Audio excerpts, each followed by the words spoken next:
1 half, 12, AY, 12. 12. Area 2 mo is 1/3 minus 2430 times pila? Hindi mag-picture-picture. 1/3 kay second degree man siya. Second degree curve. 1/3 height to 430 base is 9. So this is pila?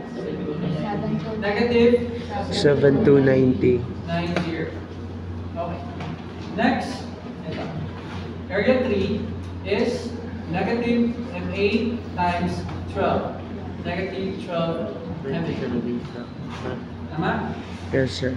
Summation of this one will give us 72 AY minus 12 MA minus 790 equals kila. 2/3.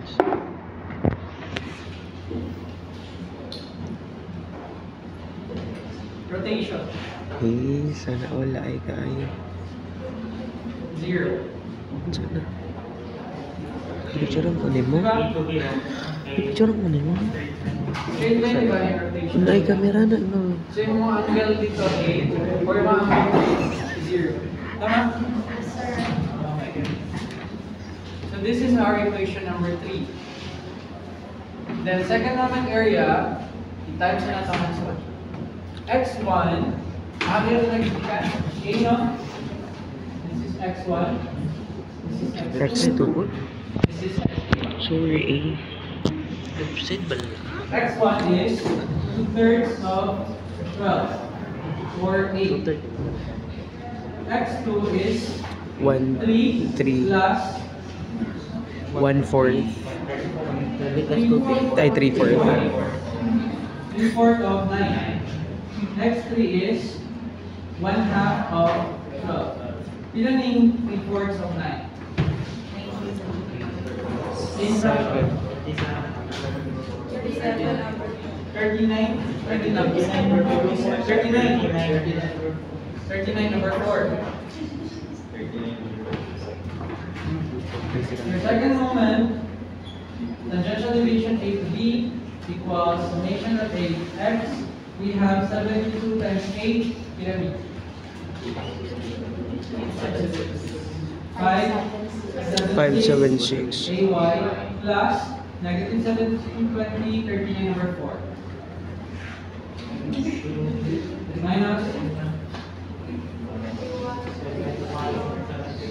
71 07.5.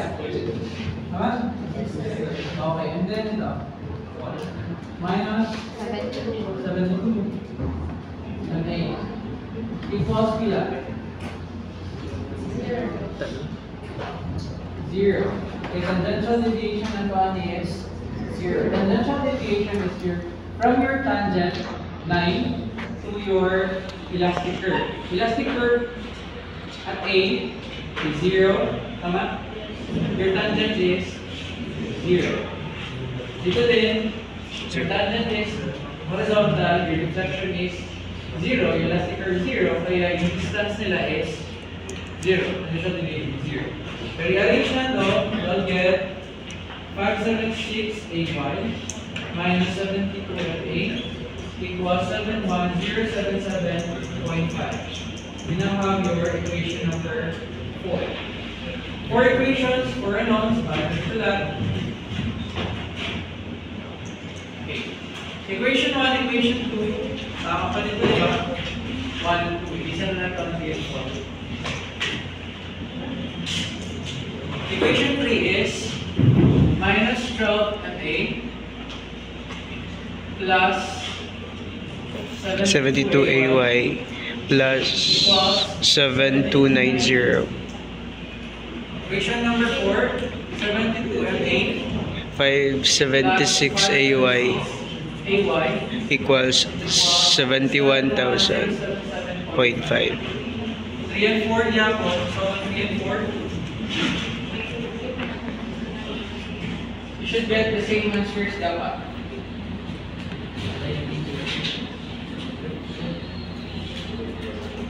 Ila. 3 and 4 SMA bilang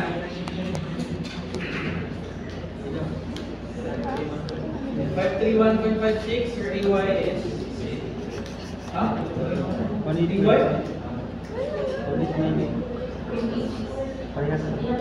Balikan. Shit ka dyan. 189. Okay, balikan na to. Sa tumigwa. Solving chapter 7 is identify ni mo tanan ni mong reactions. Okay, muna siya yung solve. Okay? Focus lang sa mga bagay. Nakapel? Yeah, deflection. Statically determinate, di ba na? Okay. Kung ano nag-solve sa deflection, may na kayo sa deflection. Perfect deflection. Move na sa statically determinate. Atong i-solve ani is ang reactions. Okay. Naka-reactions, i-draw niyo mo ang sakit na process ani kay naka-reactions. Dito na ka sa equations of equilibrium. Pag equations of equilibrium, dito niyo makita na ang number of equations nimo ay kulangan para ma-solve yung number of unknowns. Musunod na yun yung compatibility. Compatibility equation based sa deflection. Diri na dahil musunod ang yung elastic curve. Okay? Kaya yung mga compatibility based sa elastic curve kaya based sa deflection. This time, igamit ang area moment method. Area moment method is ang goal nimo makakap up ka of area in between sa points na imo hangin consider. For this case, point A to point B. Makuha na pag mo ang area in between. Pwede ka mag-moment dito, pwede mo ka mag-moment mula dito. Okay? So, i-try na ito, madali na ng moment, pero pwede mo i-try dali ha. So, i-try na nyo na siya. Sa kaya, ang goal nimo is makakap ka of shapes na ma-solve nimo ang area. In this case, by parts na to siya, AY, moment ka dali, 12 AY. MA, negative. Pwede siya i-combine, sa pa rin na siya. No? And then you have negative 60 times 9 halves. This is a parabolic curve. We give 2, then 1 yung area. Pag area moment method, duhalan namin mga equations magamit na yan ha. Ang equation magamit ni Mana is first moment area theorem, makuha ang deflection, ang slope, which is just the summation of area in between. And then your second moment area would be the tangential deviation. Ito naman is area times its centroidal distance from kung asa ka ang i-consider ni one point. In this case, 0 lang na siya. Pero, simple support.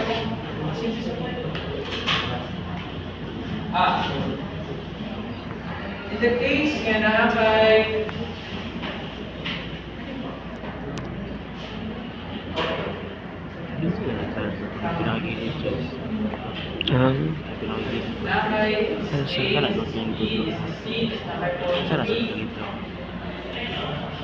pinakagilid. RC, this is RA. 350 Hindi naman pounds. Mauna? AX. Hindi ba nasa sa pag-solve? Bilakan Ay. we have RA, RB, Net lang. RC. Pila ka po ano ang equation of equilibrium? Tulo, perfect. Mamana ko, ay nag-X mo ko, Y ko, moment. Tulo ko siya ano. Perfect yun.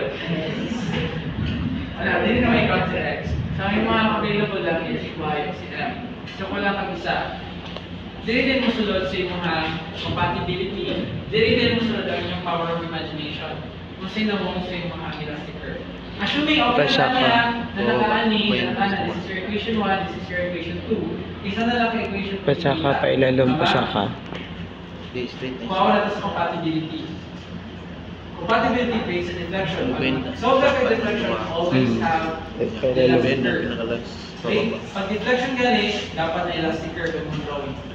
So, sa may nakang elastic curve ni. Sure ko, mo down din siya dali. Yes, sir. Zero din dali, di ba? Yes, Ang sir. constraint na to, at support, y equals 0. Support, y, support, y equals 0. Sure ko, dali, support, y equals 0. Unless, ano siya reflection diri ya. Given. Pero this time diri, kani symmetrical naman sa reflection ni Saka. Bento saka. Saka. sa siya and then down. Yes, sir. Tama? Yes, sir. Eh dali, kailangan mo balik mo siya dali sa zero. Zero. Balik ka dali zero. Okay? Then, ang imada yung tangent. Depende na dahil kung saan dito. So you have your tangent dito, B. Because Tangent B. This is tangent C. And this is your tangent A. awalaging. So this is angle A. This is angle B. This is angle C. Para masolve mo siya, gamitan mo, pwede ka makakita of tangential deviation E, B with respect to A, or tangential deviation of B from C, or this is tangential deviation of C from B. Gets? Pilihan mo siya. So, dahil ka options.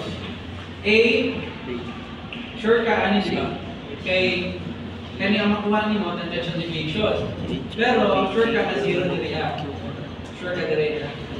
Tangential deviation mo diri. Ito naman, say, sure ka tangential deviation mo is dito. Now, sure ka tangential deviation mo diri ya. Katong gisolve na to sa previous, kaya kung naka-difflection dito, naka-tangential deviation dito, let's say for example, point F or B, kaya kailangan na magkuha o triangle, naka-tangential deviation C over B with a distance of X, and then naka-point F diri F, kaya triangle, this is deflection plus tangential deviation FT. This is, say for example, X1, this is X2, this is your angle, tama? And your angle, same naman na siya, E C over B over X1 is equivalent to deflection plus E F over B over X2. Muna yan itong gigamit before. Okay? So muna yung mong gamiton, tangent, if hindi ka fixed support. Okay, kung fixed support lang na siya, flat naman yung tangent. Diba? Pero pag simply supported or nakay roller or pin, hindi constrain na yung rotation, so nakadali mga slow. Pero pag yung mga galing support,